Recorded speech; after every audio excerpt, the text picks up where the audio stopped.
Estamos recebendo também o economista Sérgio Bastos. Dólar em alta.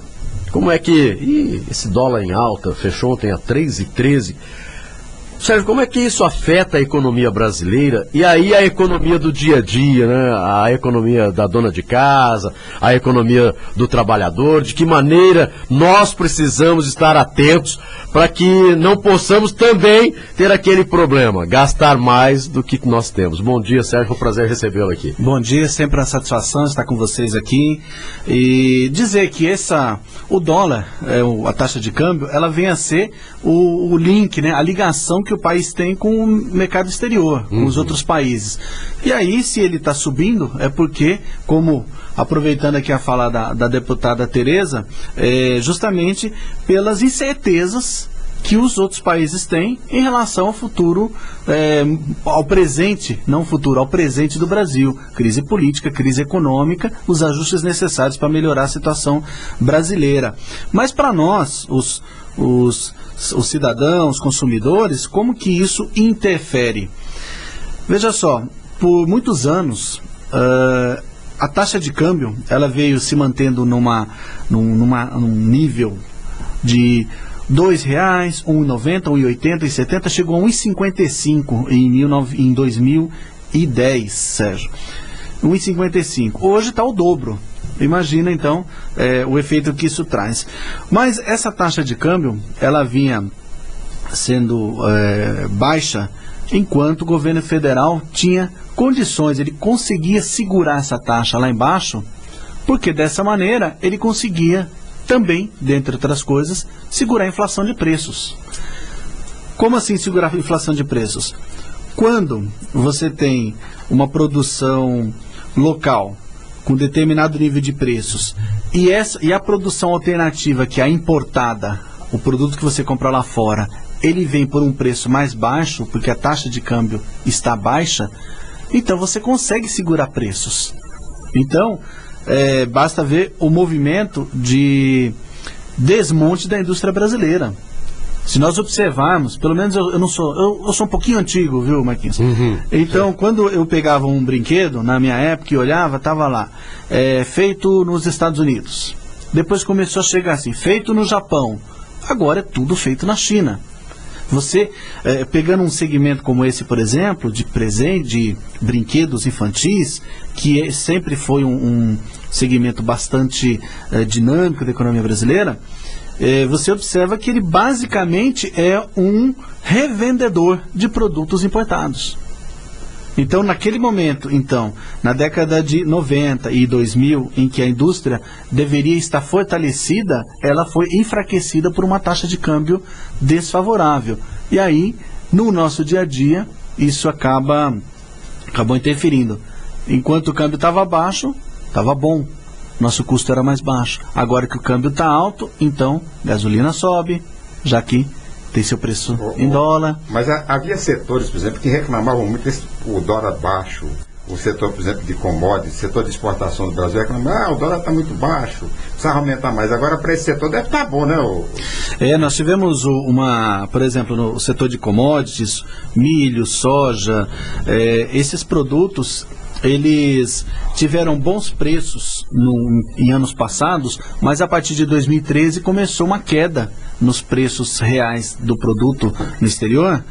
E aí, então, 2014 foi péssimo. 2015 está melhor para essa produção, porque em que pese o preço ainda está ruim no mercado internacional, a taxa de câmbio está melhorando. Então, a pessoa que produz em São Gabriel, em Maracaju, a pessoa que produz, ela tem um preço em dólar um pouco mais baixo, só que quando ela converte, que ela vai receber em reais, essa taxa de câmbio faz com que ela receba mais reais.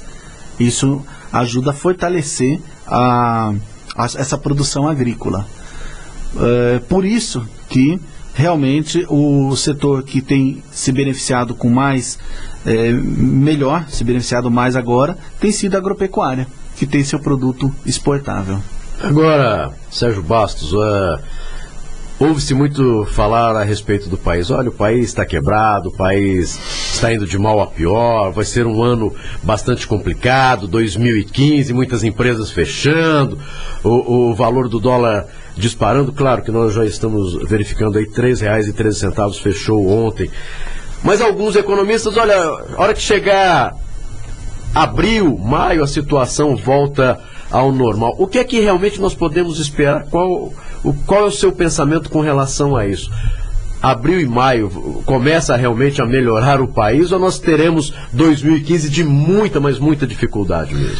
A economia, ela tem uma relação muito próxima, muito íntima com a própria política. E aí, essa crise econômica, ela gera uma crise política que gera ou que aumenta mais ainda a crise econômica. De fato, o governo federal, que é o grande responsável pelos problemas que estamos observando hoje, o governo federal ele tem tomado algumas atitudes de responsabilidade fiscal, ou seja, daquilo que ele recebe de impostos, ele está gastando mais do que ele deveria. Uhum. Nós esperávamos que ele baixasse gastos, só que ele não faz isso, ele aumenta impostos. Pelo menos que faça isso primeiro e depois comece a reduzir gastos. Mas a dificuldade que nós temos percebido é que é do governo Dilma assumir os erros. Então, na medida que ele não assume os erros, ele cria uma crise política. E aí, aquelas medidas importantes para aumentar impostos, mas ao mesmo tempo reduzir gastos, acabam não acontecendo por falta de articulação política. O que nós vemos pela frente? Uma necessidade de uma aliança política, uma aliança nacional política para a solução dos problemas. Então, eu acho que até como a deputada Tereza falou, então, se nós temos a possibilidade de melhora pelos fundamentos do país, pela potencialidade que o país tem, também precisamos separar as coisas. De que maneira? Se eu tenho aumento de impostos por uma necessidade de orçamento, eu tenho que reduzir gastos também. E aí, cortar da própria carne. Isso tem trazido muita polêmica na classe política, porque esse governo vai ter cortado a própria carne, que representa o quê? Diminuir cargos, reduzir gastos, tornar esses gastos mais eficientes. Enquanto isso não se resolve, a taxa de câmbio continuará alta, né? A economia continuará pressionada, a inflação, estava lendo ontem, já tem uma sinalização de ser mais alta, né? Mas, essencialmente, eu não vejo um momento de desespero, mas sim um momento de atenção, né? De cada um de nós temos uma atitude de planejamento e também de paciência e tolerância. Né? Eu tenho meu orçamento mensal, os meus gastos eu vou precisar racionalizar para poder fazer com que esses gastos caibam na minha renda, no meu ganho, porque senão aumenta o meu endividamento e isso é a pior situação, né? A pessoa tem que ter controle do seu dia a dia. Bem, Sérgio Bastos, quero agradecer a sua participação mais uma vez aqui no programa Tribuna Livre e dizer que já deixamos aqui, né, um convite para a próxima semana para falarmos mais a respeito e para que a população falar mais a respeito do dia a dia, né, do consumidor brasileiro, de que maneira nós podemos, é aquilo que você falou, olha, vamos tomar cuidado, né? É necessário realmente fazer contas, o que o brasileiro, a maioria não gosta, né? Passa o cartão de crédito e aí no final do mês, quando chega a fatura, meu Deus, aí eu tenho que parcelar e o parcelamento parece que agora não está mais barato não, né? Então quando você tem um juro aí alto, é complicado para a sua economia doméstica. Muito obrigado mais uma vez pela sua participação, viu? Sim, eu também agradeço por ter essa oportunidade. E em relação ao cartão de crédito, esse último comentário, a pessoa ela tem a sua renda, seu ganho, e aí quando o seu ganho acaba ali pelo dia 10, 15, 20, ela começa a utilizar o cartão de crédito, só que ela tem que se lembrar que no mês seguinte vão vir essas faturas, essas parcelas. E na maioria das bola vezes, de neve. Inclusive o cartão de crédito, o limite que você tem do cartão de crédito é superior àquilo que você ganha, né? Aquilo então que você já pode. gasta mais mesmo do que você já ganha. Então é bastante complicado. Aquilo que você pode, realmente. Então precisamos estar atentos aí. Acabou, tem que programar um mês antes, porque acabou o dinheiro, o ideal é não usar cartão de crédito, só nas emergências. Muito